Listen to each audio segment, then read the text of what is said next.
Hi, Ann. Hi, Bob. How you doing? I'm doing very well. Hey, guess who's joining us? And honestly, I didn't arrange this prop. He just walked in. I understand that you have a dog named after the famous Milo. Not after. If anything, it's the other way around. But this dog's name is Milo. Say hi, Milo. Now, what kind of dog do you have? What kind of dog? He's actually a Brussels Griffon. Oh, and here's Fraser. Oh, nice. More familiar to some of our viewers. Come here, Fraser. Come here, buddy. You can't kind of... It's going to be hard. I don't really have a lap when I'm sitting in He sounds cute. But everybody wants to see... Who doesn't want to see Fraser? Nobody. Everybody wants to see Fraser. Okay. Well, I had a little dog here, a Labrador Retriever here, but he went back home. We borrowed the neighbor's dog, and he was here, but now he's gone. So I can't compare dogs. Well, I'm sure you would have held your own. Far be it from me to boast about my dogs. And that could be a segue to Donald Trump speaking about boasting. But instead, let's use my dog Milo as a segue to Milo. You got to give Donald Trump credit for not having dogs. I do think that he didn't feel it necessary to get a dog just because he was president. I think he's just not a loving enough person to want a dog. Yeah. But first, I should introduce us. I'm Robert Wright. You're Ann Althouse, blogger extraordinaire. Yeah, exactly. Just in case there's anybody left on the planet. But I do have an update. I'm no longer a professor at the University of Wisconsin Law School. Really? They finally have had enough? They finally had enough of me, yeah. What happened? You just said... I just absconded. I said, I've had enough. I'm not doing this anymore. So you're just a full-time... I'm just a blogger and a taker, not a maker. I've retired. I'm on a pension. You spent enough time. You've made enough. You've given enough, Ann. I've long been wanting to tell you this. You've given enough. It's time you took. Yeah. Makers and takers. And a grateful nation is all too ready, to give back. I speak on its behalf. So, okay, so good. So no wonder you're so prolific with your blogging these days. And you've been blogging about Milo, not my dog, but Milo the... That'd be creepy if I were blogging about your dog. That would be too weird. Yeah. But speaking of creepy... I said, but speaking of creepy... Yeah? This whole Milo thing is hitting people right at what we find the creepiest, sexualizing children. Oh, yeah. Yeah, it wasn't, the bigotry wasn't enough. No, we finally found where CPAC's bright line is. Don't talk about having sex with 13-year-olds.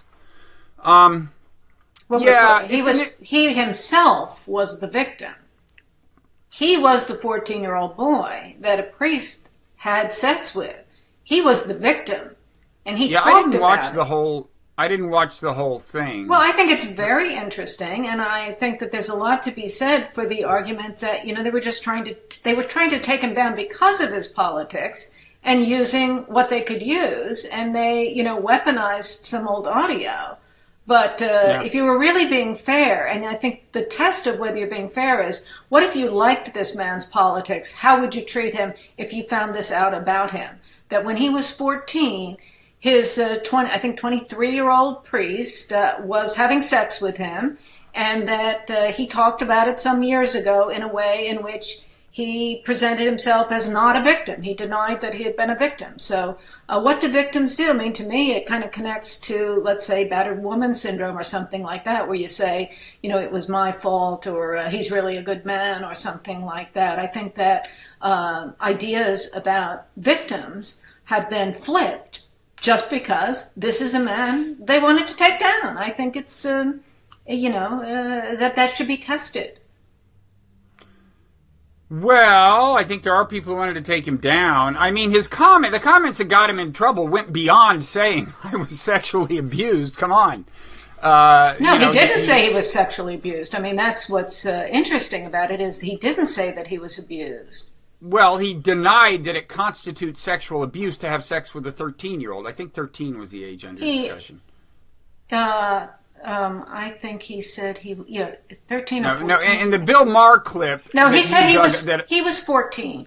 I think that, one thing about the clip the audio, the edited audio that we heard, is that there's more than one person talking on it. It's hard to tell which part is Milo and which part is the other person. But he describes an experience that he had at the age of 14 with a priest. And I mean, if you think about how victims come to terms with what happened to them, I think, I would like to hear from therapists who really work with people like that. I mean, do they sometimes say, this actually was something I wanted, or I was the aggressor. I sought sex with my attractive priest, and it did me good.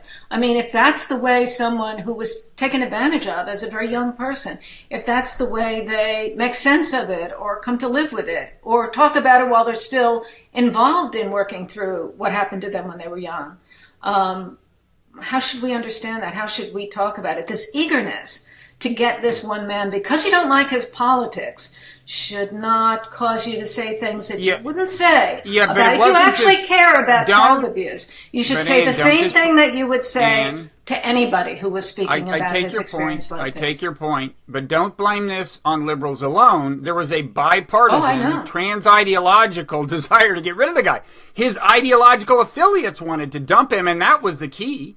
Breitbart wanted to dump him. To connect this to Trump, we're certainly living in a period where there are certain people on the right who are opposed not just by people on the left, but also by other people on the right. There's a but with Milo, it wasn't just that. If I could just finish. With Milo, it wasn't just that. Even the Trump supporters, many of them wanted to dump Milo because he had become a liability. I mean, in a way, what we're seeing is Breitbart becoming part of the establishment in a certain sense. I mean, it's now affiliated with the president, who traditionally is thought of as part of the establishment, and it needs to be a little more respectable.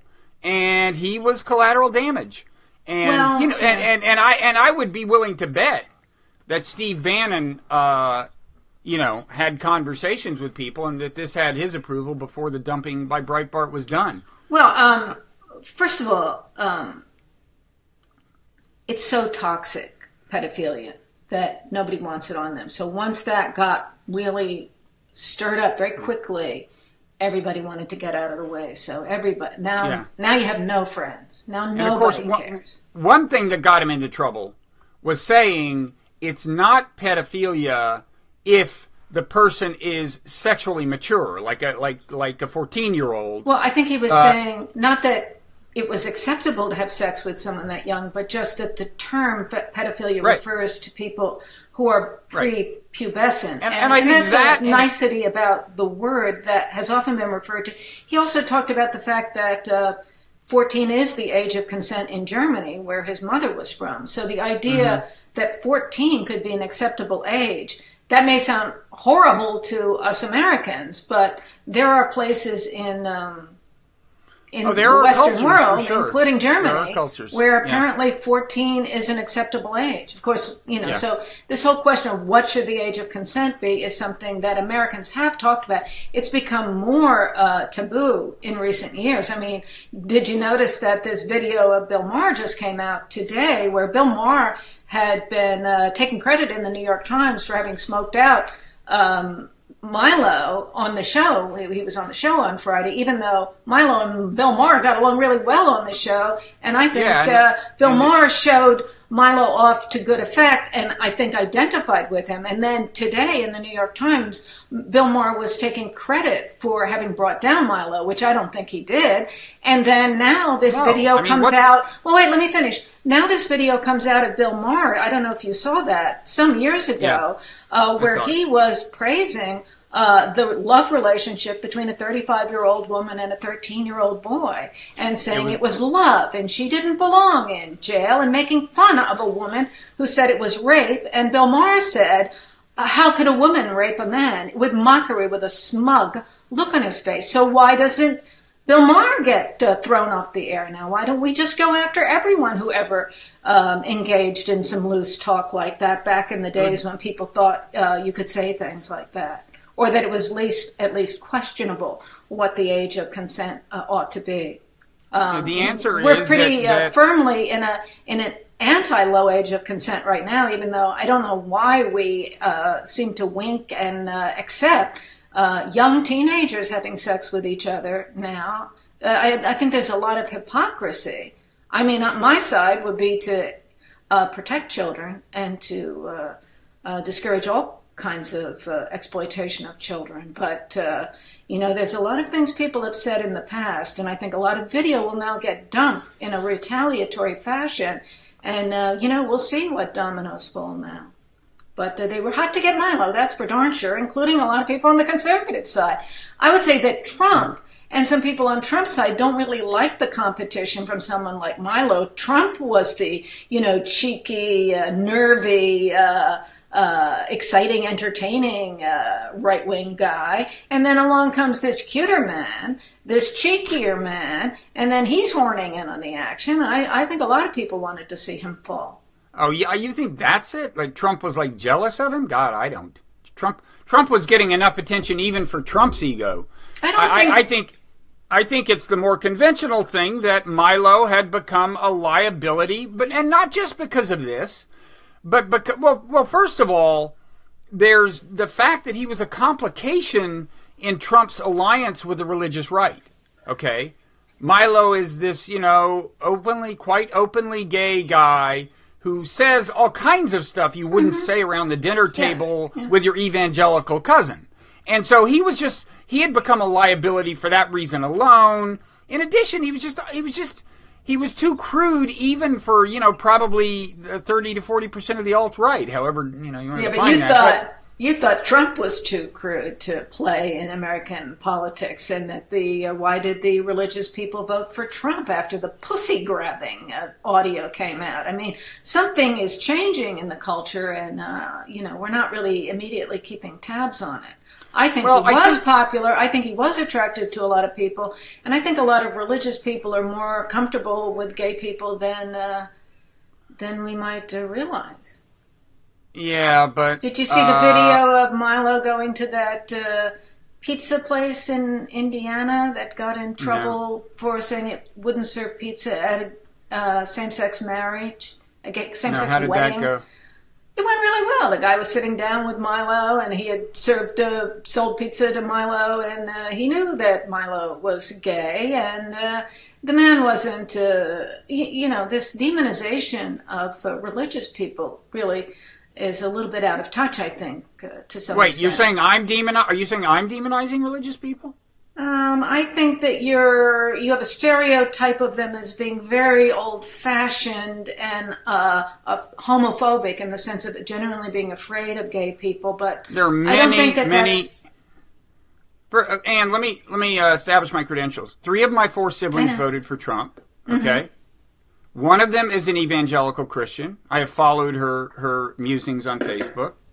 There are many evangelical Christians who are opposed to gay marriage. Opposed to gay marriage, yes. Right. But are they Milo is not opposed to gay generally? marriage, believe me. Right, I know, but this idea that they are have an aversion to gay people generally, or that they're homophobic, are the people in your family, do they regard gay people as being sort of diseased or to be I don't really toxic talk to them about it much. I don't really talk to them about it much. Okay, well, my perception of modern Americans today, even that are quite religious and are against same-sex marriage and think that people shouldn't engage in homosexual behavior, that they're still pleasant and decent and as friendly to gay people as they would be to other people. I think part of being a Christian is loving everyone, not... well, in theory, well, who does a better job of that? The liberals who purport to care so much and have a heart, or the conservative religious people? I don't know if a contest has been held recently. Maybe a good idea for a reality show. I certainly didn't even raise the issue or stake out a position one way or the other. What's your view? You think conservative Christians are more loving than liberals? I don't know who's more loving, and I don't have a loving-ometer, but I just don't like to hear conservative Christians being characterized as being hateful toward gay people. I don't. Okay, well, let me ask you this. Let me ask you this: Would you characterize people who are in favor of rounding up illegal immigrants whose only crime is being illegal immigrants and who came here under the implied agreement that, hey, you know, technically it's illegal, but you get over here and then you can just line up in front of Home Depot. Nobody's going to arrest you. Would you, people who now want to round all of them up and deport them, and people who want to do a complete Muslim, you know, or in favor of Muslim ban, things like that, would you say that those are loving people? Well, you're making a generalization. I don't know who these people are. I don't know anything about. Well, I think there are a lot of evangelical Christians and a lot of people on the right generally like that? Who support that. I don't know such a person, and you're asking me to imagine someone who believed X, Y, and Z. Then would that be a loving person? It's just a hypothetical about an unreal person. I have no opinion about that unknown entity. My own view is that religious affiliation in general is pretty much uncorrelated in any enduring way that lasts over time, that lasts over the decades and centuries with degree of empathy or degree of love or anything. It's just, okay, well then it's not about religion.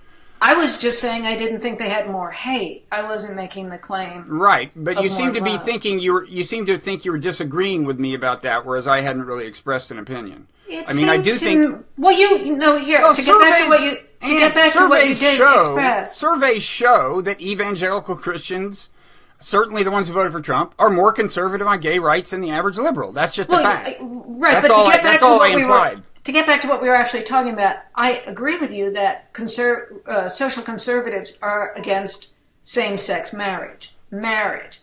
But I think as far as actually being hateful or aversive toward a gay person so that they would see Milo as someone they didn't want in their midst, that was the part that I was questioning.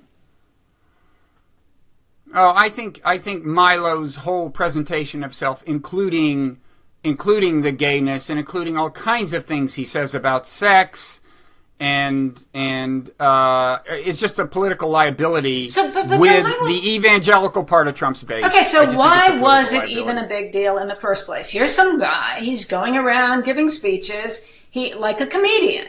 He's doing a performance, he's saying nervy things, and yeah, but he insults people in the course of the comedy, whole categories of people. Last I looked, that's what comedians do. They insult people. No, there's all kinds of comedians. Don Rickles is actually a very small subset of. There's only been one Don Rickles, and he was like Don Rickles on steroids, except and worse in a billion ways. So, well, I'm not just talking about Don Rickles insulting people who are right in front of him. I think most comic routines have their various targets, and they take shots at them for various reasons. So who were Milo's main topic were people who were being repressive, similar to Donald Trump's idea that there's too much political correctness. So that's a comic, social commentary subject. What's the big deal about that? Why do you have to get rid of someone like that? Why not just let him have his say? And why did it even matter? Why did people get so excited about him in the first place?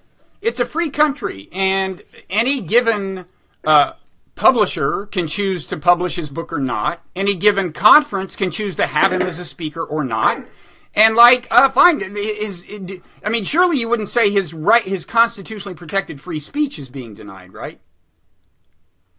I think if people, first of all, we've had this discussion before, Bob. Free speech and constitutional right to free speech. Is that what you want to talk about? I have a question about it. Do you really want to take me on that subject? I want to ask you a serious question about it, actually, because I genuinely am uncertain. There's been a lot of ferment, and you've probably read a lot of articles about it since the last time we engaged on this subject, but are you now more sensitive to the free speech issues, for example, on Twitter and Facebook, which are private businesses, where there are free speech interests that we should be very concerned about? Aren't you a lot more sensitive to that than the last time we talked about it? I would think that you would be. I'd have to see how sensitive I was. But let me ask you a Milo-specific question about this, because I genuinely don't know the answer, and you are a professor of law, or apparently I'm retired now. I can say anything. The question is this. I mean, when people say, when somebody's like disinvited to speak at some institution, people always shout freedom of speech, and I always say, wait. If you're talking about the First Amendment, what the First Amendment says is the government cannot prevent you from expressing any opinion. It doesn't say that every institution has to let any speaker in. That's not what it says. But my question is, what is the actual law when the institution is like the University of California, which receives federal funds? Oh, and it's also a state university. The First Amendment. Well, in that case, it is a state university. It could. Well, so there's two separate categories: a private university that gets federal funds, and a state university. What is there settled law on how the first? I mean, so was it a violation of his First Amendment rights when he was disinvited by Berkeley, Milo? That's my question. I think that they. Well, it hasn't been litigated. It would be interesting to look at that, but I think that they closed it down because of the threats of violence. So they were allowing the safety issues to be a basis for shutting it down. They weren't directly viewpoint discriminating based on viewpoint, but the people who were threatening the violence disagreed with his viewpoint, and then they were acceding to the threats and actual violence by saying, well, we'll just keep the speaker out. But suppose they had been. Suppose a student wanted to invite a Nazi to Berkeley and the administration said, no, that's going too far. Would that, do you know, would that be... There's some very complicated issues there where you have questions of a lot of this goes on campus. It's a very big issue, Bob. Right, I know. I mean, there's speech repression on campus where they will say... that the administration will be concerned about the climate on campus so that students don't feel disrespected because of race or gender or so forth. And then they may try to, I think those things are violations of free speech. There are a lot of people, mostly on the left, who would like to say that you just balance the interests. And on the one hand, you have the interest in being able to express different viewpoints, and on the other hand, you have the interest that the people who are living on the campus have in feeling included and welcome on campus, and that it should be balanced. So I think that there are a lot of questions there that haven't been completely worked out, and not recently. I think that if Hillary Clinton had won the election and had gotten the appointment of that on that Scalia seat, that we would get very different law on that subject. And I think these concerns about restricting speech in order to get better equality for people in traditionally discriminated against groups, I think that would have traction that could go anywhere. I don't know the answer on that, but I think but the question, but. So you're saying, if you don't know the answer, you're saying it has not been established, so far as you know, as a matter of settled law, that a state university or a private university accepting federal funds denying someone the right to speak is tantamount to the government denying them the right to speak. Well, if it's a government institution, if it's of course, that's the government. It's not tantamount to the government. It is the government. The state university is the government. So wait, you're telling me that if someone advocating genocide or David Duke or anybody, if a single student at Berkeley says, I want this person to come talk here, the university has to provide them with a place to speak? And the problem is with viewpoint discrimination, so you would have viewpoint neutral rules about using the campus facilities. If you had rules and then some student group that had followed all of those rules had a speaker that then the university tried to veto solely based on viewpoint, I think that would violate freedom of speech, sure. But I know the kinds of arguments that would be made on the other side. So it's not a case of arresting someone or prosecuting someone for speaking. It's a more subtle question. But clearly, a state university is the government. What about a private university receiving federal funds? So then there's statutory law that's used. Conditions on spending are used to rope private universities into the same kinds of limitations that would apply by the Constitution to public. So the basic deal is any group. I mean, most universities, they've got these student groups, and the groups are formally or informally authorized to stage speaking events, And what you're saying is the university, once it has established that a given group can invite a speaker, it has to let them invite whoever they want regardless of viewpoint? Well, it's not completely absolute. No, I wouldn't. I don't think it's that simple. Okay. Wouldn't it be nice if there were simpler rules? No, I would fight that, depending on which... I think both sides of that could be fought. I mean, if you take the most... universities would like to defend their rules that are designed to protect the equality of the students and the climate of acceptance and diversity that they're trying to foment and protect.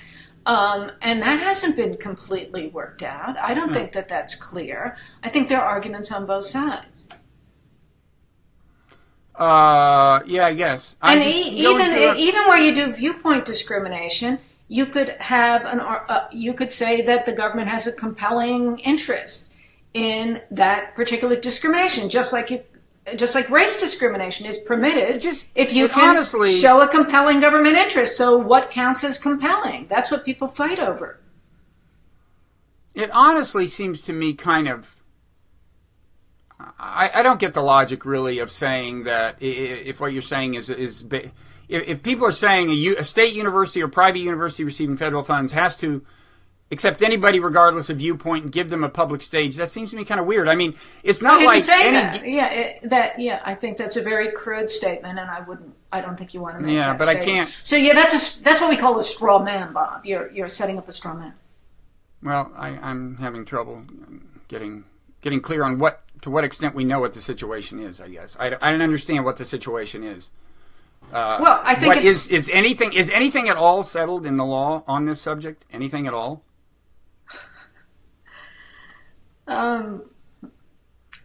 That's such a general question. I guess I could come up with something, but okay. People, this is why we need so many lawyers. I mean, I'm out of the business of manufacturing lawyers, but that's why you need lawyers, because different arguments can be made. And also what the law is changes over time.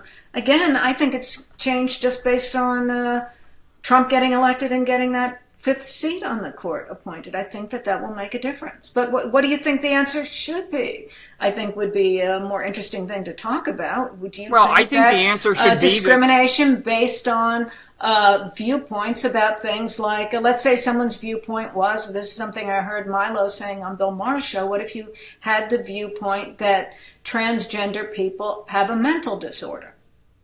He came very close to saying that on Bill Maher's show. Do you think someone who wants to say that, wants to give a speech and say that, should be, the university should be able to say, no, we won't have anyone on campus saying that because we have students who have sensitive feelings about that. We have some transgender students that we want to feel welcome. So we won't have a speaker coming here to express that viewpoint. That's forbidden.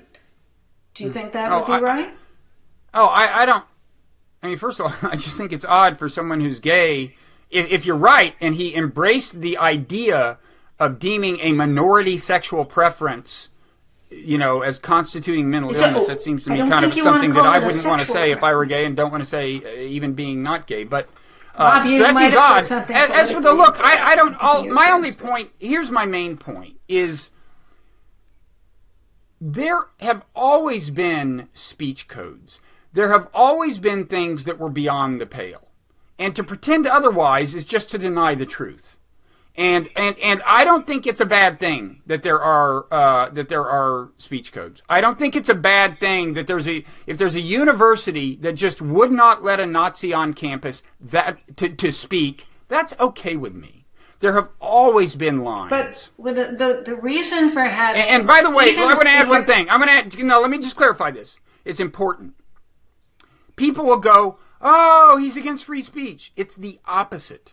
The reason we can keep the government out of the business of regulating speech, the reason we can say the federal government doesn't have the right to shut anybody down, is the fact that informal speech codes have the effect of keeping unacceptably inflammatory speech to a minimum. So the fact is that informal speech codes actually reinforce the strength of the First Amendment, at least in my opinion. But in any event, when I say I'm pro-speech code, that does not mean I'm anti-First Amendment. To say that would just be to exhibit confusion. I'm going to take the strong absolute position on that. I don't think there should be viewpoint discrimination. I think that I'm going to go with the classic answer that the protection against bad speech is to get it out there, get people talking about it, don't make it transgressive and secret. Let me finish. It's out there. It's on the internet. Let me finish.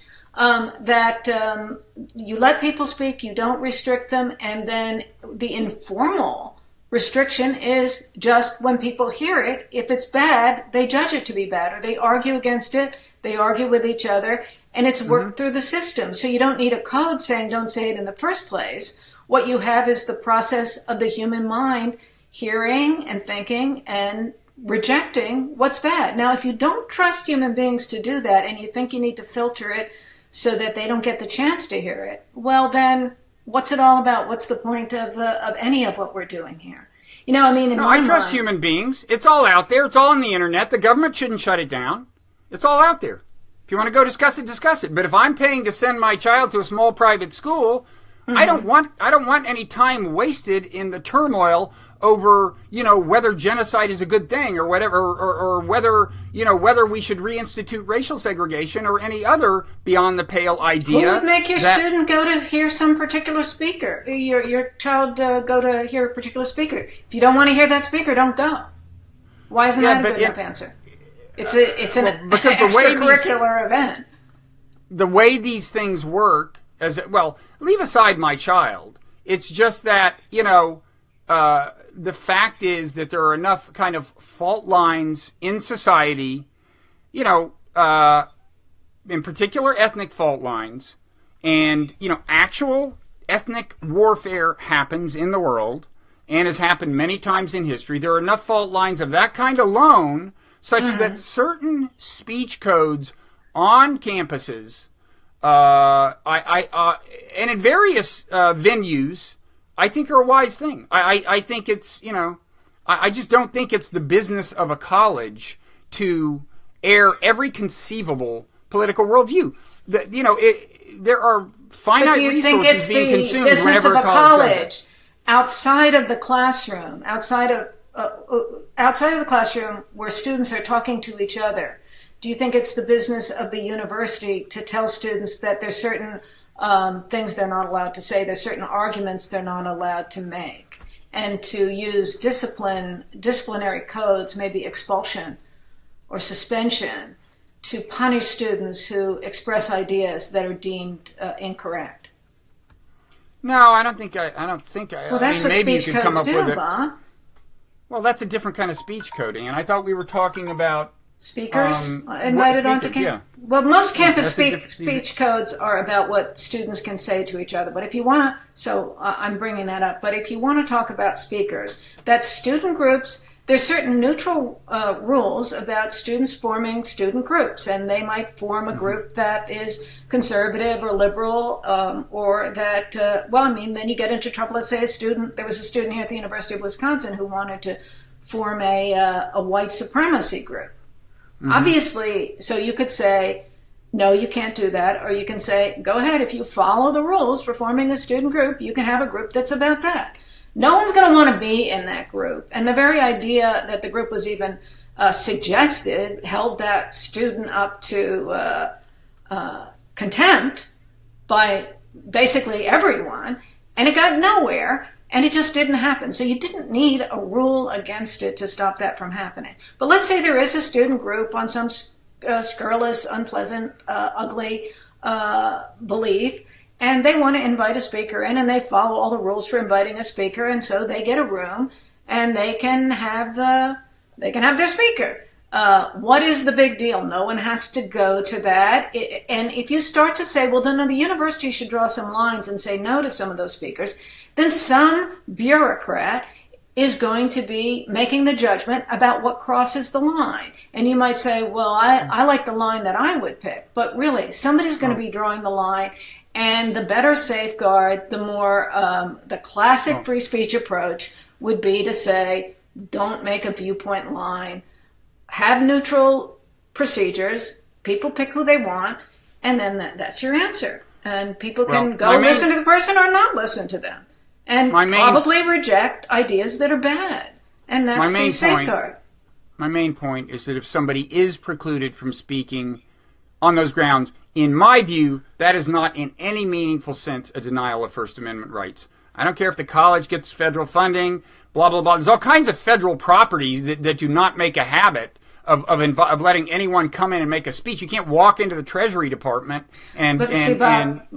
Now you're getting back to neutral rules. If the neutral rules were no one ever speaks in this room, then it wouldn't be a denial of free speech to say you can't have your speaker in that room. No, but people do come.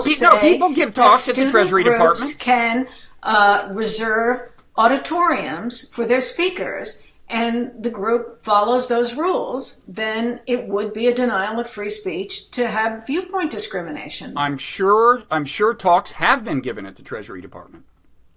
You know, there's law on this subject. It's about what counts as a forum or there's a such thing as a traditional forum, like the street corner, or then there are designated forums or limited forums where once the government opens up a particular place as a speech forum, then they're subject to the limitations about viewpoint discrimination. There's a lot of doctrine on this subject. It has been worked out in some cases. There are some things about that. The question Why don't we move on from Milo to Trump? Yeah. Well, so the way I would connect this to Trump, if I could jump in and attempt to do this, is that, I'm for trusting people to make their own judgments about what ideas to believe, to be able to hear things and present speakers and have an exchange of ideas, a sort of classic free speech idea. And I'm also a supporter of democracy. And it seems to me that we have a democracy within this framework of the Electoral College and the states and all of our various structural safeguards that are in the Constitution. And in the end, the people vote and someone gets elected. And whatever you think of Donald Trump, he's the guy that won. He's the person that the people chose according to the procedures that were in place. And it seems to me that we need to settle down and accept the results of the election. I lived through a very similar thing back in 2011 with Scott Walker, who won the election in the fall of 2010. And when he came into the governorship and the legislation was proposed, there was an immense uprising, they like to call it here in Wisconsin, with huge protests and just including protests with a chant, "This is what democracy looks like," as if resisting the results of the election was democracy. Seems to me we had an election. He got elected. Well, it's interesting to think about why he got elected. But he is the president. Why are we going crazy about it? So are you saying when Trump announced the travel ban, none of those demonstrators should have demonstrated? If they oppose the policy, but you're saying they should not demonstrate against it? You're against that? No, I'm not against protest. I'm in favor of people speaking. What are you opposing then? That's what's happening, protesting against Trump's policies. No, I don't have a problem with the protesters if they're not violent. I think that's great. Well, there's been almost zero violence. I mean, so that's not really a serious topic of discussion. What is it that's happening in a substantial way that you are opposed to? What I don't like is the way the media are not acting like normal professional journalists, but have sort of weaponized themselves against Trump and see this as an abnormal situation where they should, in fact, apply a filter to take whatever happens and to spin it against Trump and to try to get people riled up about Trump over everything that they can. That professional journalism has just gone to hell. I think that's terrible, a terrible loss. Of course, they can choose to do that, and they have a free speech right to be completely biased. But I think that it's a terrible loss, and I'm tired of it. I think that someone got elected president, and that basic respect for democracy means that he deserves a chance to try to do things. And I think basically much of the hatred against him is just a rejection of his policies. And the substantive... I think it's more than that. I mean, I agree that places like the New York Times, and in a slightly different way, the Washington Post, have changed the tenor of their coverage. That and it's actually different phenomena in the two cases, I think, the way they're doing it. But I agree. How would you distinguish the Washington Post and the New York Times? What's that? What do you think is different between the Washington Post I mean, and the Washington Post had for some time been moving toward a kind of systematic blurring of the line between reporting and opinion, in the sense that some of the most prominent pieces were like in these bloggy environments, you know, Eric Wimple, Chris Cillizza, where it's like they got so much attitude that it's nothing like traditional reporting, but they're kind of repertorial. And then the opinion section went and hired Josh Rogan, and he's doing what's much closer to straight reporting than guys like Eric Whipple and Chris Cillizza. It's all there's just this spectrum at the Post.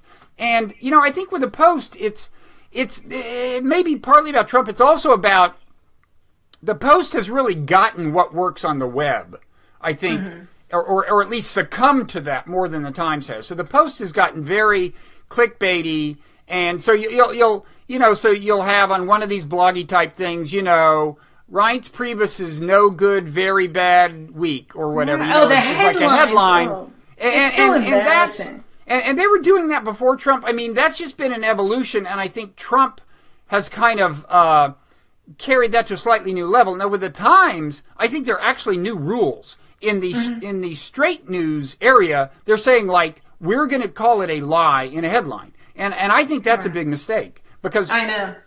First of all, you rarely know something is a lie because you rarely know whether for sure. Why wreck your own credibility? If you want to be, if you want us to be concerned that he's lying, why are you overstating things yourself? It's sort of like everybody has gone mad. No, I agree, and I will say that since the Times kind of famously did this in a headline, what was it about? It was when Trump was saying there were several million illegal votes, and that's the only reason Hillary won the popular vote, the Times had a headline, you know, Trump repeats lie or something like that. And then in the story itself, they didn't use the term lie, but they called it a falsehood. I think even that's unwarranted because it hasn't been disproved. It could be I think it's not the case. It could be the case, but it's hard. They should just say exactly what's true, like the unfounded claim that X. Everybody knows X is false. They don't know. And that is exactly, by the way the Washington Post handled that very story. The Washington Post played it by the traditional rules. They called it unfounded, and that's exactly right. Yeah, they should be professional. It gets wearing after a while. I mean, you could say, well, we're living in this internet, new media world, and everybody expects to be excited by one thing after another all the time. But if the New York Times and the Washington Post start doing that too, it's just so irritating. I mean, I'm just tired of everything is hysterical. It's crying wolf. I mean, wait until specific things happen and then tell them exactly in a true way, and that'll be more effective because you have a reputation for journalism. I feel like they're just throwing so much away. Especially when Trump's whole strategy is to get people to systematically distrust the media. I mean, it's just he's just making it too easy. I mean, the New York Times is making it too easy for him to get everyone who supports him to dismiss the mainstream media. They may think, but look how he talks. He says things are inaccurate. He says, oh, people are saying, and then says something, or I've been told, or just gets facts wrong, or states numbers that are way out of whack.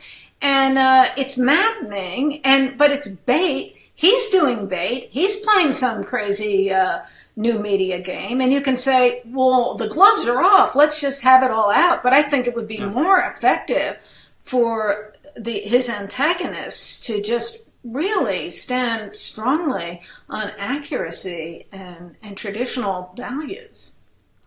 I have a question for you. I mean, I know you've paid a lot of attention to his style, and it remains an open question to me, like when he's being tactical and when he's just kind of out of control.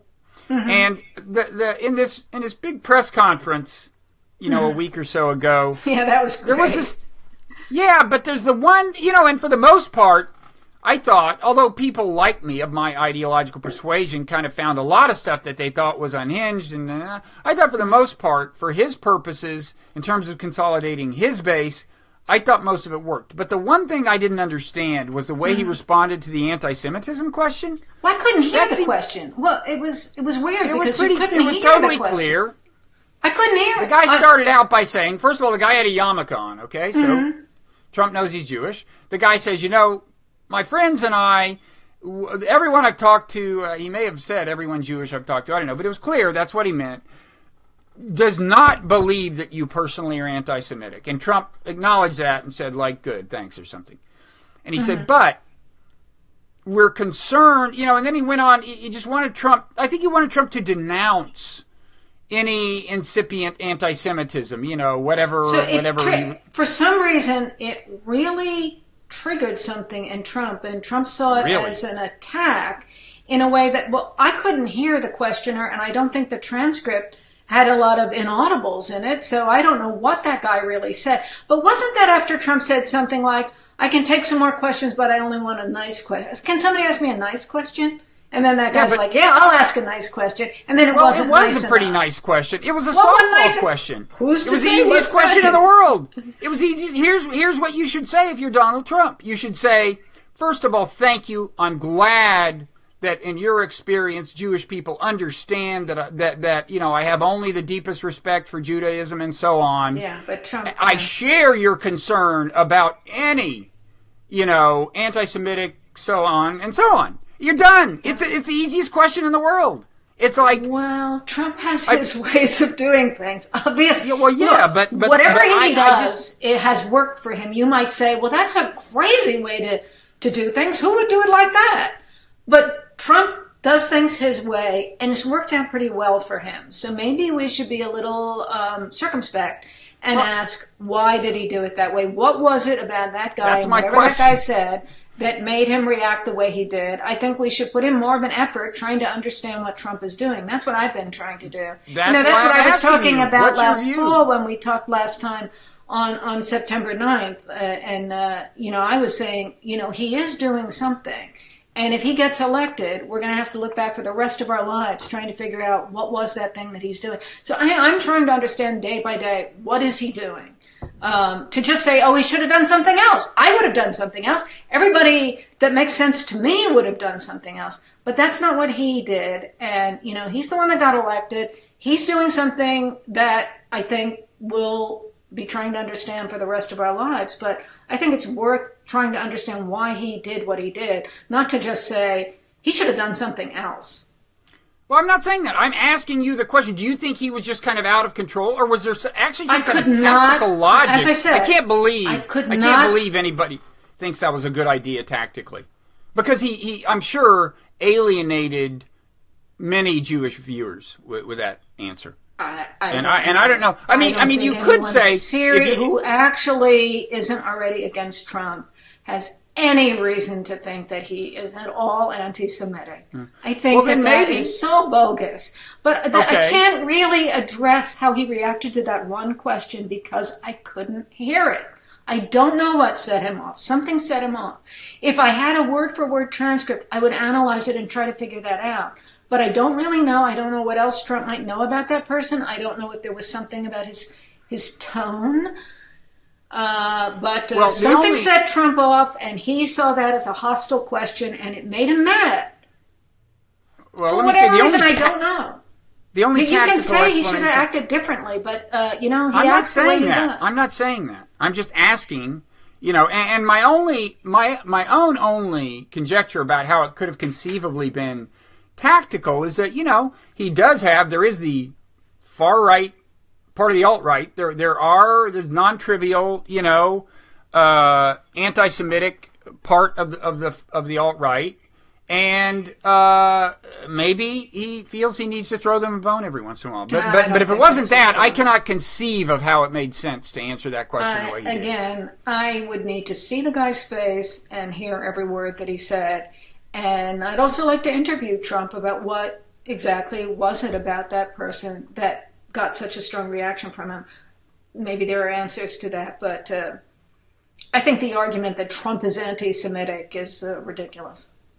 And I'm tired of hearing it. Get to some things that are actually substantive. I think as far as Trump... to me, it just shows how the media is ready to use every single thing and spin it against Trump. I think this is a complete non-issue.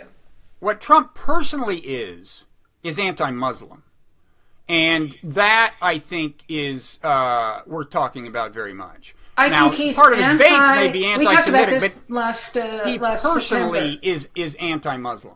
I don't think I think he's anti the extreme end or version of Muslim that has to do with terrorism, and so is everyone else. So again, I think this is a trumped up issue that I feel really tired of. Can't we get to something that is more real? I just think this is played out. Can I give you some evidence? Can I give you some evidence to back up my suggestion that he talks as if he's anti-Muslim?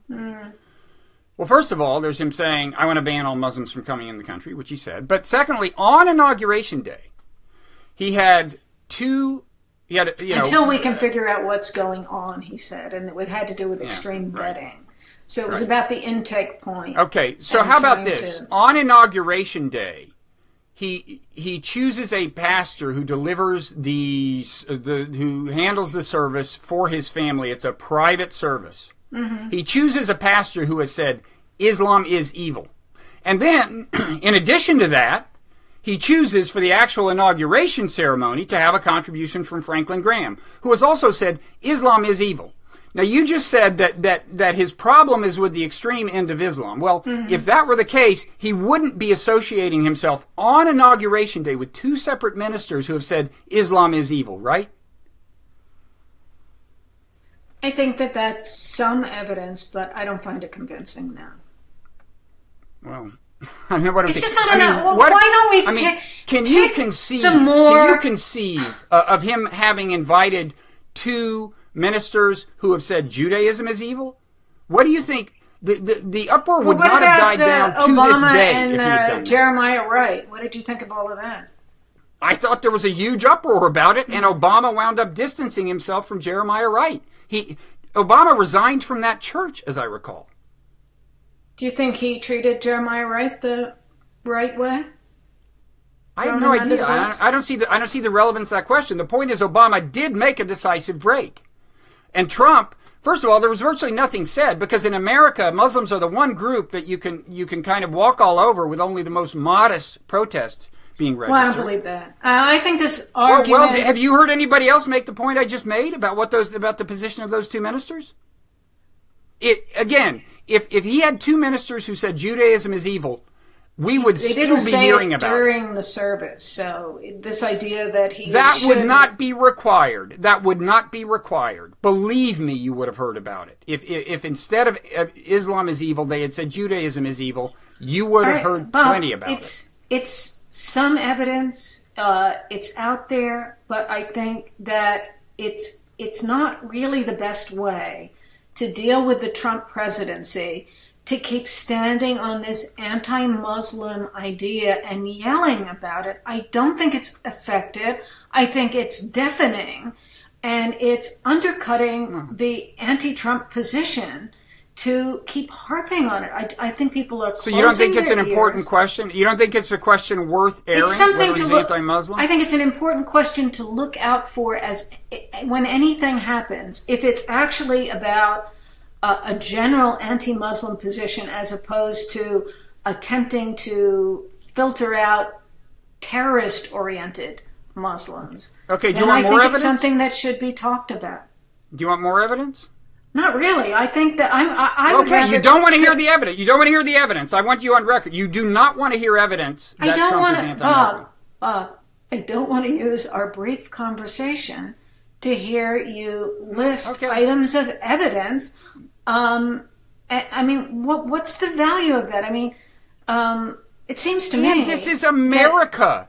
This is America. If any president is systematically biased against any given religious group, that's worth talking about every day he is in office. This is America. What I'm trying to say, what I'm trying to say is that the hysteria, the constant pressure of hysteria that everything is terrible under, that Trump is a monster, there's been too much of it. That was all said during the election. He was elected anyway. He's now the president.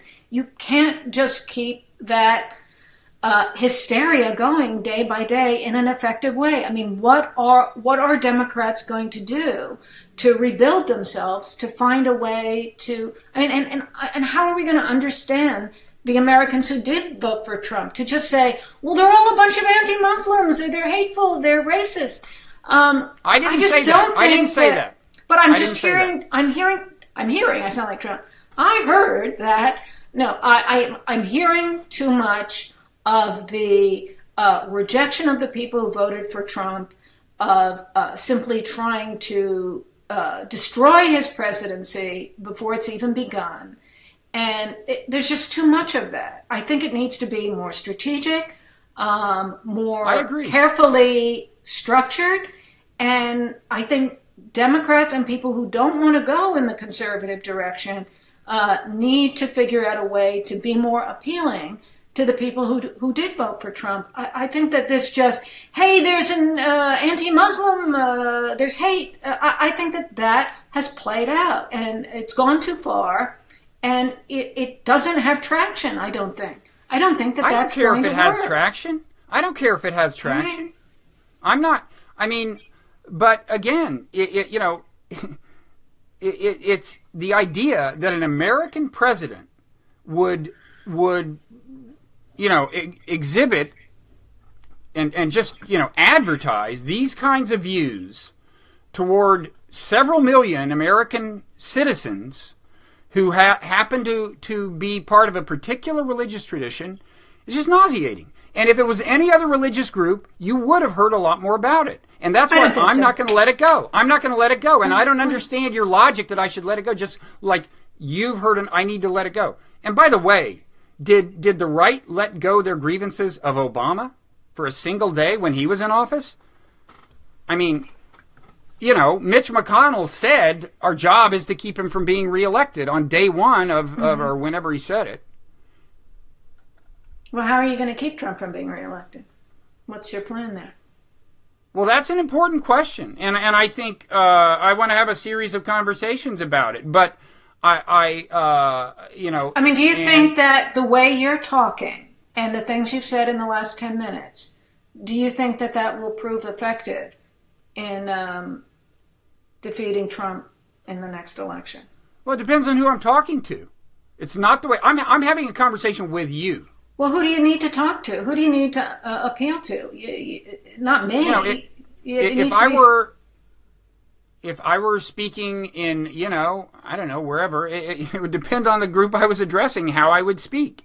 And I think it's a very important question how you engage people who supported Trump. And I think that's why I made the distinction. When you said, you started talking about the accusation that all Trump voters are anti-Muslim, I never said that. I said Trump is sending all kinds of signals that he is anti-Muslim. As for why people voted for him, there are all kinds of complicated reasons, and I do think a big problem is an oversimplified view of why people voted for him. So it's a big challenge, but I just want to say I don't think this idea you want me to quit talking about, that he's anti-Muslim, I don't think you would be proposing that if, I don't know what you would be proposing, but I assure you that the issue would not be brushed aside if it were any other religious group in America. I think people are particularly sensitive in America. I think Americans don't get enough credit for how sensitive they have been to Muslims. After 9/11, things could have gotten really extreme.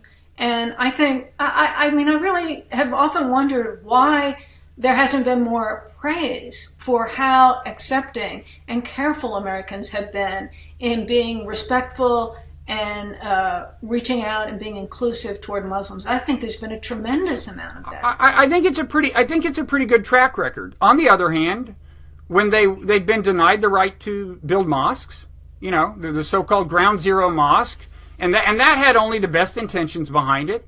I mean, I've met the imam who wanted to do it. He really meant it as like a gesture. So they were denied. Now, are you aware of anybody being denied the right to build a church or a synagogue because of the religion it's affiliated with? Are you aware of that happening in America? Because of well, I think there are a lot of things like that where people try to keep a religion out of their neighborhood. I mean, I taught the course in the religion and the Constitution for about 15 years. And, there are cases where people don't want a religion in their neighborhood because they have a disgust for the religion. And it's not the main case, the Supreme Court case on the subject is not about Muslims. It's about another religion. Yeah, well, on balance, as I said, I think people have been pretty good. There have been other cases where resistance to mosques and so on in the community. And it doesn't shock me that happens. On balance, the record's been pretty good. But one reason it's been pretty good is because our previous two presidents, George W. Bush and Barack Obama, understood the importance of making it as good as possible. And Trump is doing like roughly the opposite. Well, I think you could find some examples of Trump indicating that he is very inclusive toward all religions and all peoples and things like that. He does that too.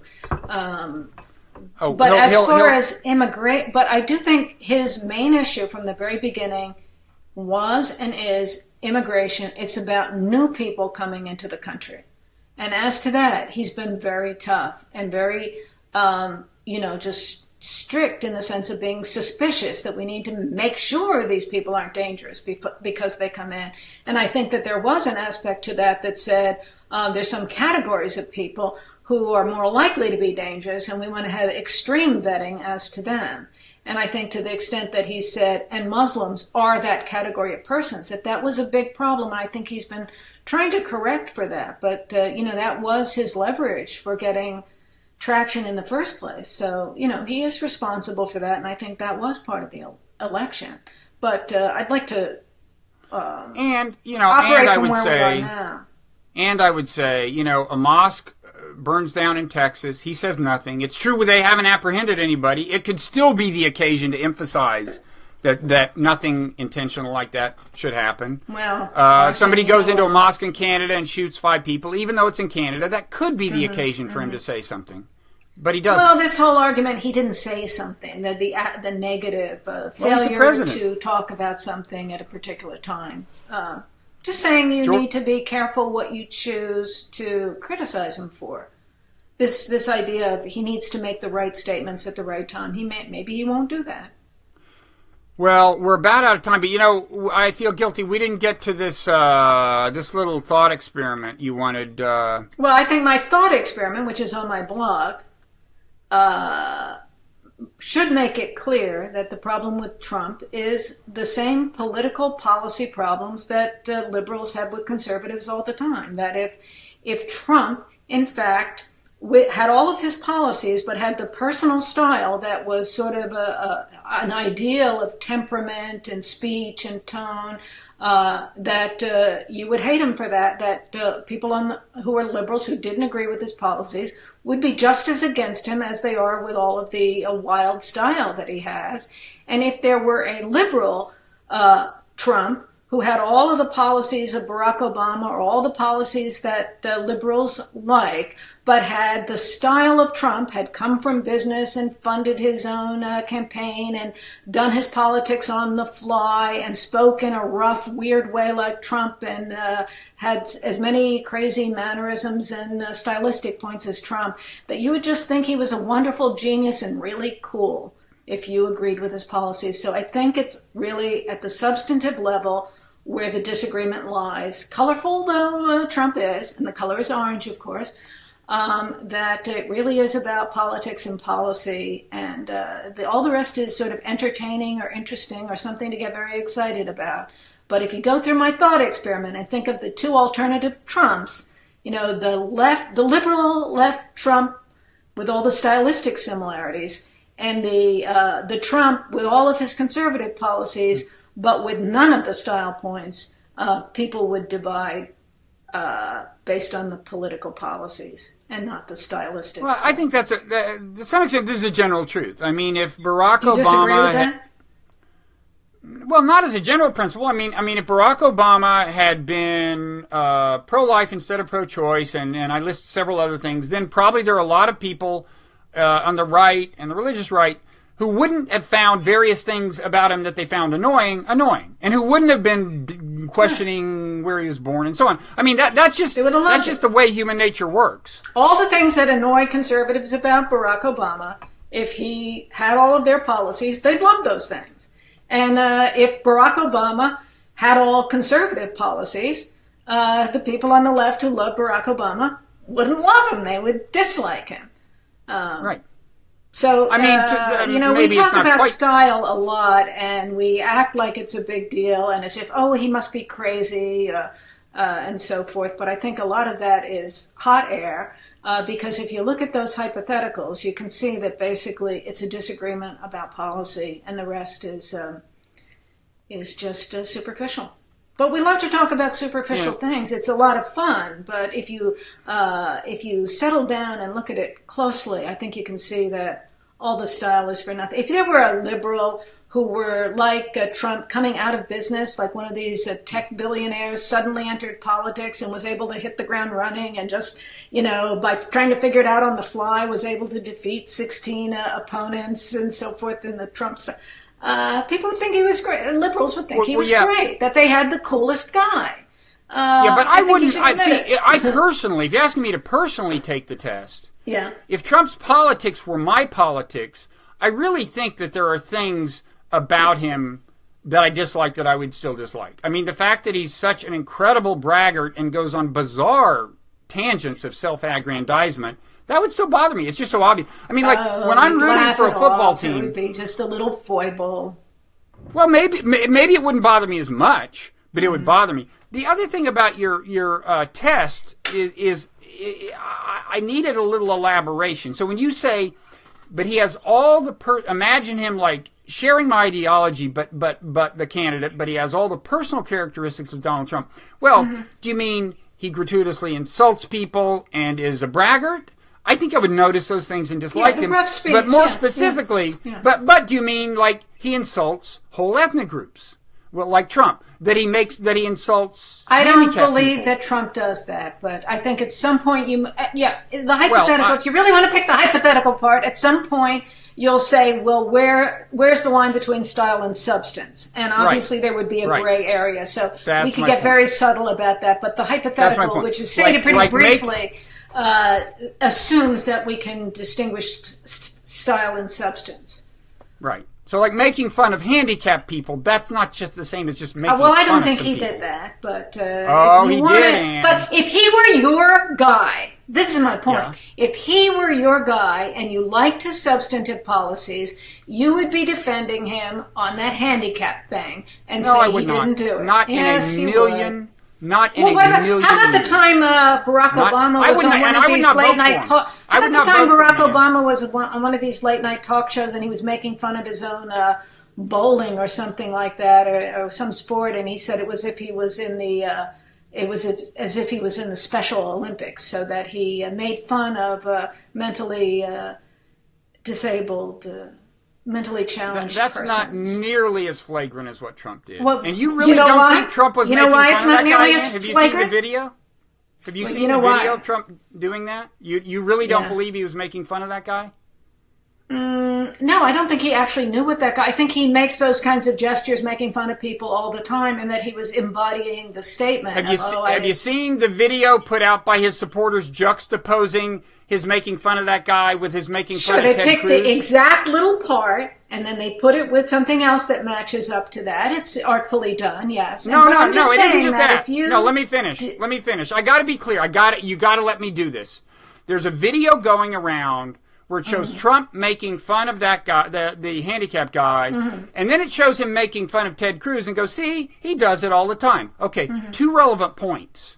His making fun of Ted Cruz happened after he got in trouble for making fun of the guy. He did it so that he could do the juxtaposition. There is nowhere on videotape that I've ever seen of him doing that, ridiculing someone in that manner, that physical manner, before he did this and got in trouble with. A and B, second point, let me finish. Second point, a key difference between him doing it to the handicapped guy and doing it to Ted Cruz, the clip where he does Ted Cruz, is right before he does it to the handicapped guy, he says, quote, you know what he says? Do you know what he says? He says, quote, you got to see this guy. Mm-hmm. It's totally clear he's giving you a visual depiction of the guy. And anyone who's really looked at the evidence... I think if he was thinking that, he wouldn't have done it. What's the point of doing that? Why would he do that? There are many I don't know, it's at least ambiguous. My point is only, if you agreed with his policies, you would make excuses for him and say he didn't really do it. And that everybody's idea of whether he did it or didn't do it is based on whether they like his policies generally or not. And that's sort of what I'm sick of, really. Okay, but let me just see if I can turn you into an example of exactly what you're talking about. After hearing the evidence I just gave you, if you would just stipulate that it's true, that he did say, you got to see this guy, and that there's no video of him before doing that, ever doing anything like it, do you still hold to your conviction that he was not making fun of a handicapped person? That's still your view? Number one, I don't have a conviction. I just don't know. I consider it ambiguous. I don't know what was in his head. Okay. I don't know. I contend that in this case you are being swayed by your ideology, and that what's my ideology? What ideology are you assuming I have? It's to the right of mine. Well, I mean, so would I? I mean, you do not oppose Trump ideologically. You don't even know who I voted for, Bob. No, but you do not oppose him ideologically, by and large, right? You're not. I mean, that's my understanding. What of his ideology do you think I support and don't oppose? What do you think? I don't know. I just thought your position. I just thought your position was that he's not. Abhorrent ideologically. He's kind of fine ideologically. What ideology of his did I ever come out and support? You've just adopted a kind of neutral stance, like you don't feel strongly one way or the other. We should give him a chance, and so on. But maybe I'm just saying, I have a certain way that I write about things. I have a certain set of issues that I look at that are not about having policy positions. I'm not a policy wonk. I'm a moderate person who doesn't have opinions on how to resolve things that I haven't studied in some detail. Well, I don't know the answers to most things. Maybe you're not being swayed by your ideology, but I'm not an ideologue. And I would challenge you, Bob, to name any ideology of Trump's that you have ever seen me say that I share. What would that be? What are you talking about? I thought you used to identify as a libertarian. Is that not true? I mean, Trump is identified with, Breitbart identifies with the libertarian wing. Bannon, Breitbart, it's all, there's a strong libertarian bent. I thought you had, at one point, identified with libertarians. Have you never I took a strong position on free speech, but I don't know that Trump is associated with that. I think I have some problems with what Trump has said about free speech. And I've criticized him. So I don't see... this idea of maybe I'm wrong. I never identify myself as a libertarian. In fact, I once got in a lot of trouble with a bunch of libertarians, and there are a whole lot of libertarians that hate me. I was once at a conference with libertarians where I got into a big problem with them, and it was like an uproar on the internet. I mean, within my little world, it seemed like a big deal, but don't ask libertarians if they think I'm on their side. I'm not associated with libertarians. Okay. Maybe I'm wrong that you're being swayed by your ideology. All I will say is that so I don't know what ideology that is. I don't know what. Can you name one policy of Trump's that I've taken a position on and been on Trump's side? Why are you attributing that to me?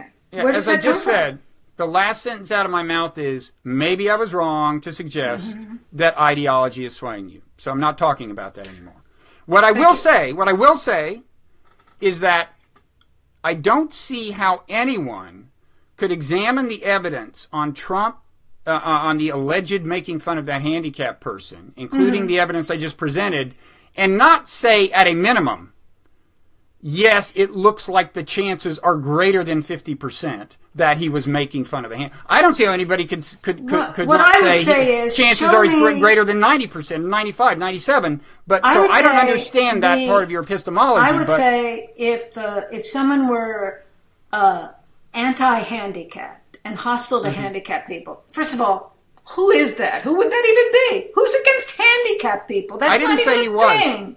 If he really were disrespectful to people with handicaps, I would like to see some other instances where he showed that kind of disrespect. This is one thing that happened once. To me, it's not enough to be consequential. It was seized on because it was useful. It was played to the hilt during the election, which Hillary lost.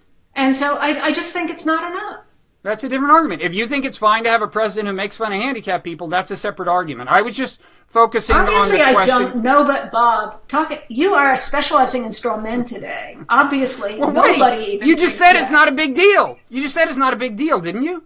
No, I said that what did you say? I said that one instance of one thing that he did for a couple of seconds, which is.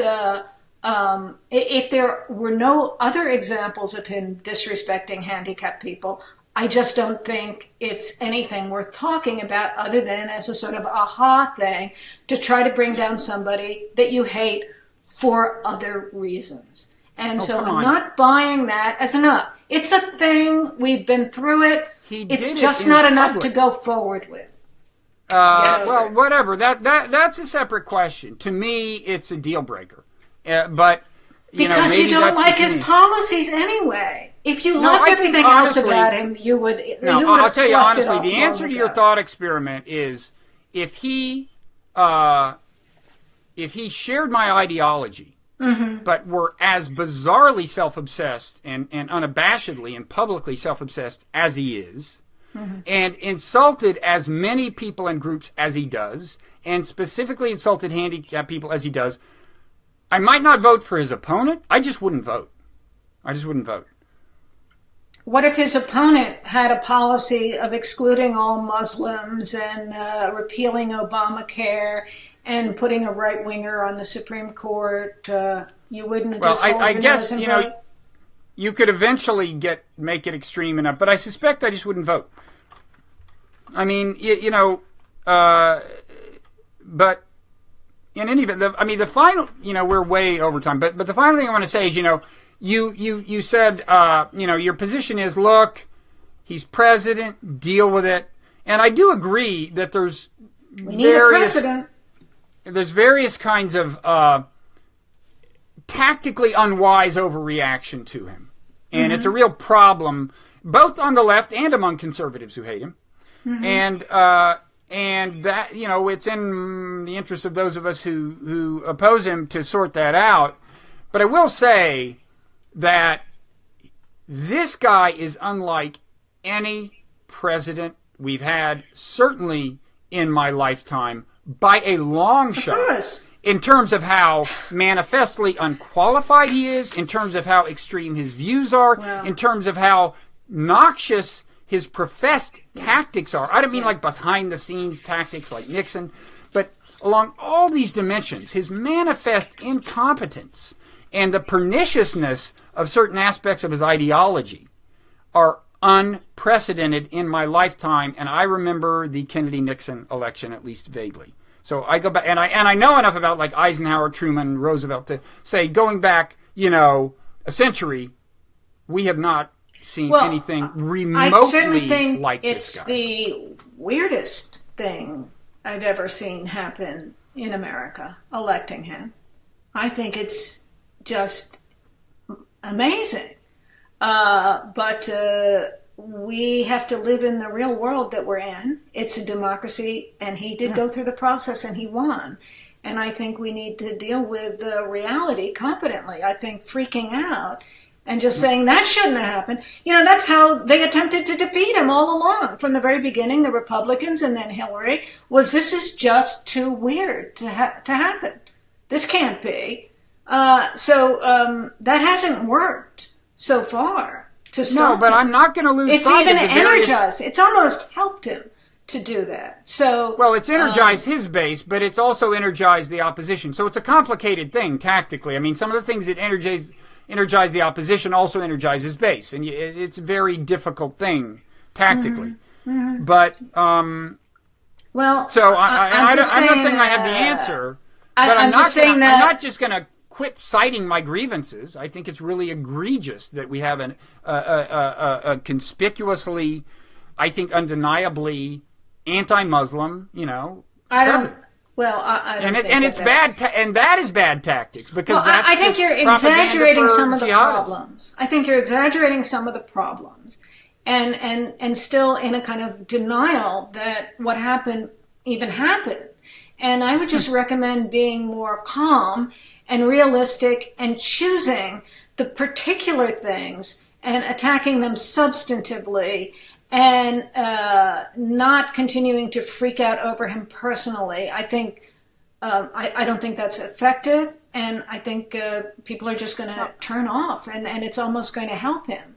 And I think it has helped him and energized him. I agree that responding to every tweet and so on is a bad idea. But at the same time, I'm not going to lose sight of or quit reciting what I think are the most fundamental objections to what he represents. That's just me. And as you know, I personally get excited about everything. Have we ever had a conversation where I didn't raise my voice, Ann? I don't know. You know, Bob, I was going to ask you. I mean, I think a lot of people listen to Blogging Heads on a podcast. And am I doing damage to their ears is the question. Well, you have to think about your voice. And imagine people with earbuds in. And are they going to listen to Blogging Heads, or are they going to say, well, I'm going to go listen to those nice fellows over on Stuff You Should Know, because they're creating a sort of a nice room, a pleasant space of human warmth that I want to inhabit. And I think to work as a podcast, I think maybe less shrillness, less yelling. Well, you know what? What's might funny, be Ann? more effective. You know what's funny, Ann? Mm-hmm. I would say, what would I say? Certainly at a minimum, 9 out of my 10 podcast conversations do not involve this level of voice raising. However, for whatever reason, all of the ones involving you do.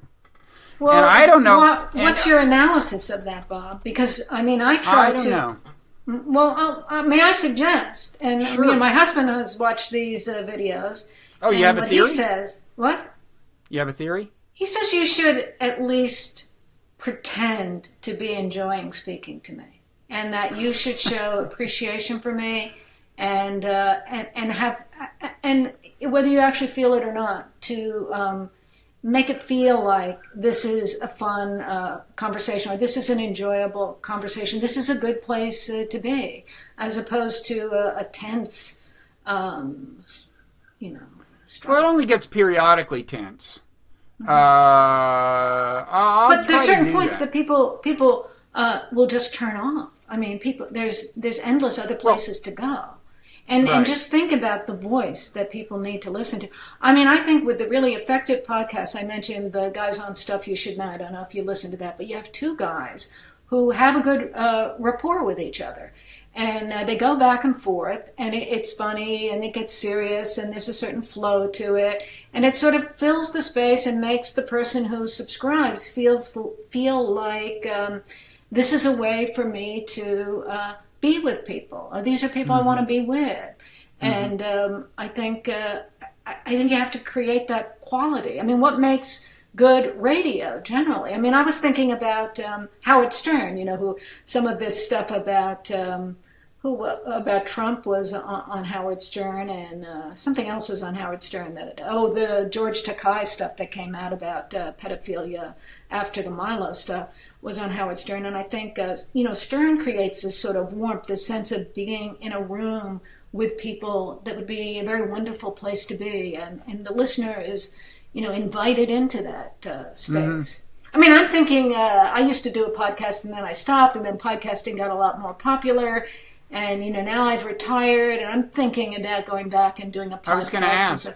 But, I think you really have to think about how it sounds, the quality of the sound, and the sort of emotional ambiance of the whole space, the mental space that you create for the person that has the earbuds in. You think and what the you're podcast... doing, whether they're going to rip the buds out when they hear you cranking it up. Yeah, but again, I mean, maybe you're right. I should never, ever raise my voice. I will say I usually don't. Well, but you do with me, and I think you know, it's something that could be analyzed in some depth. Yeah, but you know, you have to admit, Ann, you have to admit. You know, I was the first woman on the show years ago. I was you don't even remember back when the show started. You didn't have any women. I was the first woman on the show, and you know, to some extent, I feel that I'm being badgered and bullied because I'm a woman and because you perceive me as conservative, even though I'm not. If I were really conservative, I can't imagine how I would be treated. If you list all the other the people that I tend to raise my voice with, they are male. So I don't think it's a gender thing. And if you look at people I've had on recently who are female, like Sarah Posner, you know, or various kind of one-off guests who are women, I actually don't. Well, I think some people come on to that variable doesn't promote a work. book or something that they're doing, and I think they're treated in a somewhat different way. It's not the No, back but there's and no forth other like the original blogging heads that you had with Mickey, where there was a certain style. And, you know, I've tried to operate within that style and to get something going with back and forth that I think could be good.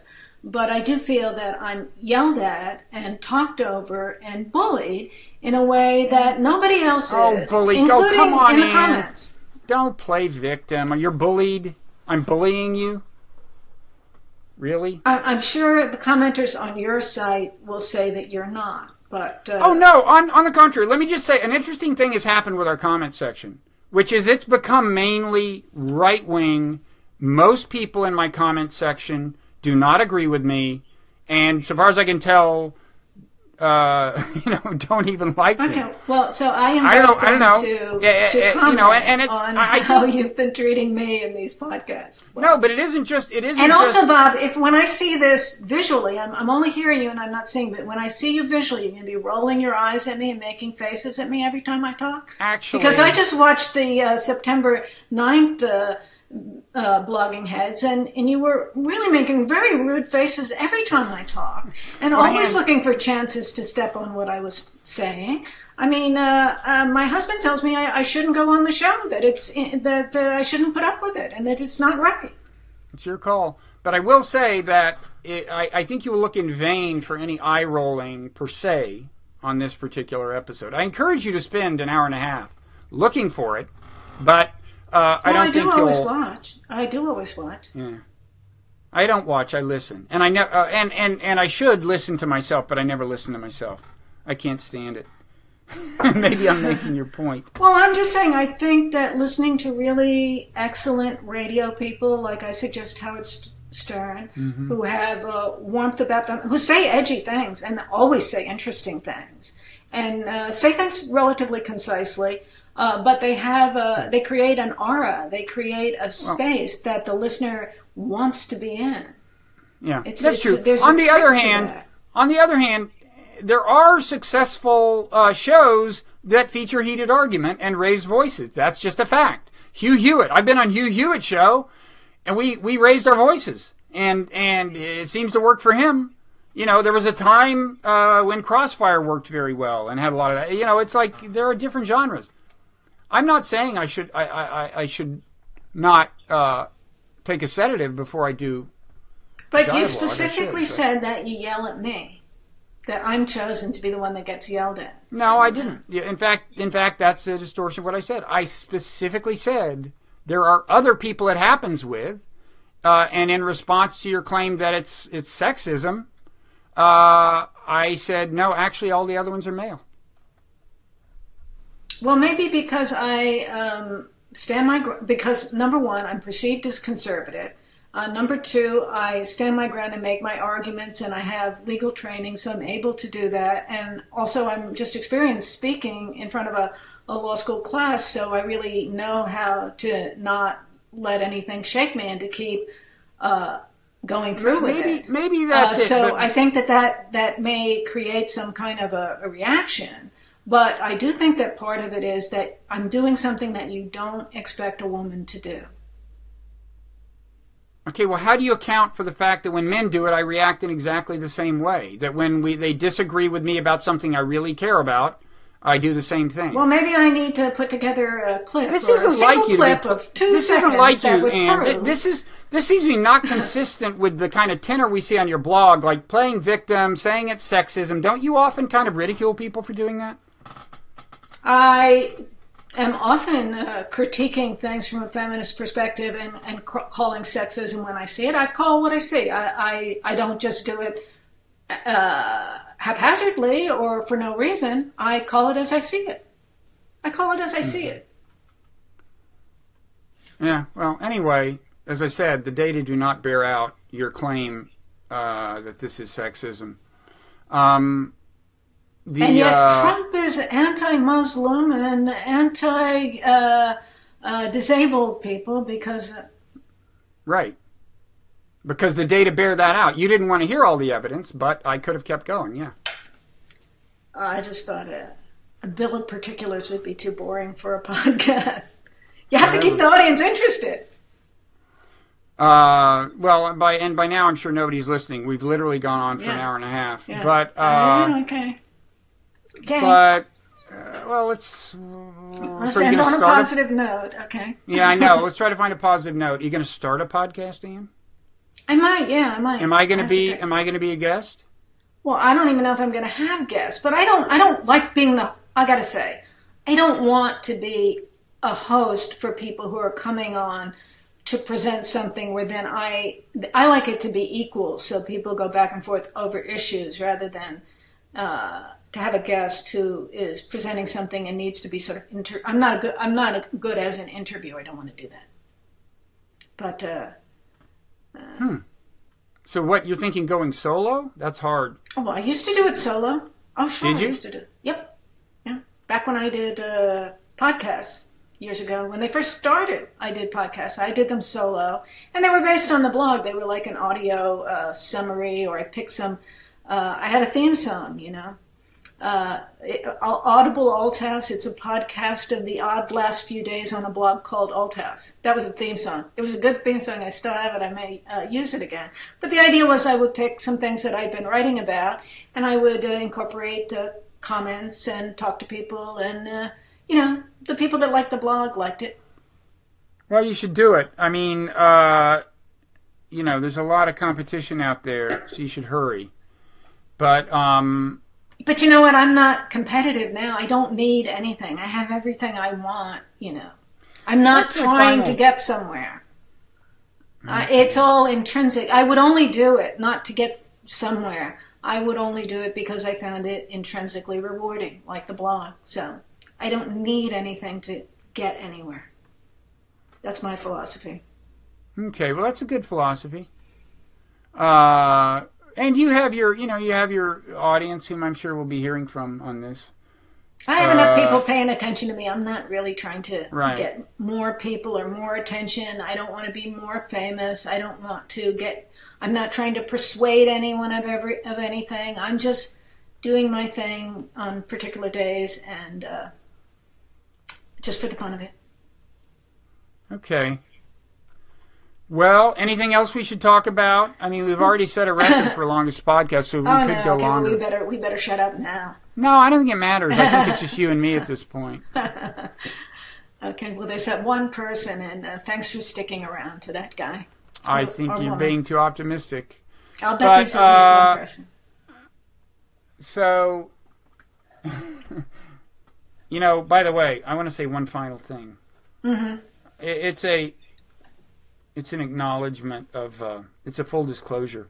When I expressed the kind of happiness that Milo had been denied all his platforms, I have to admit that the fact that Simon & Schuster dumped him makes me happy because I have a book coming out from Simon & Schuster in August, and there was an actual boycott against Simon & Schuster welling up, like the Chicago Review of Books, which I had actually never heard of, but I guess exists, was boycotting the review of any Simon & Schuster books. Can you believe such a thing?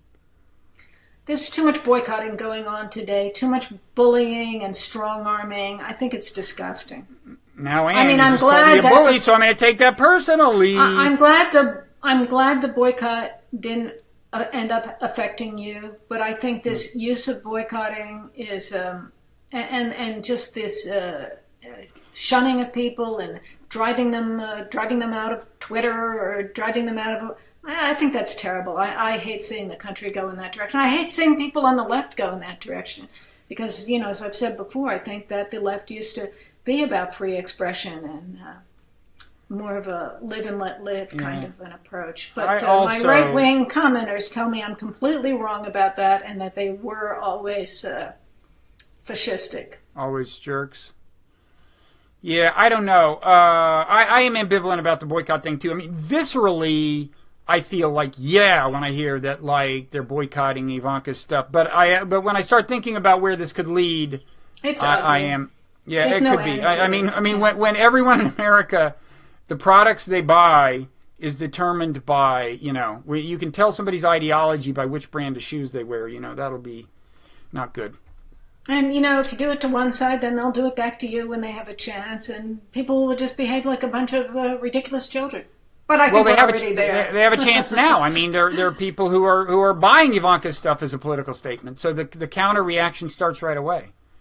Yeah, so hopefully it doesn't work, and then people stop behaving like that and start acting a little more mature.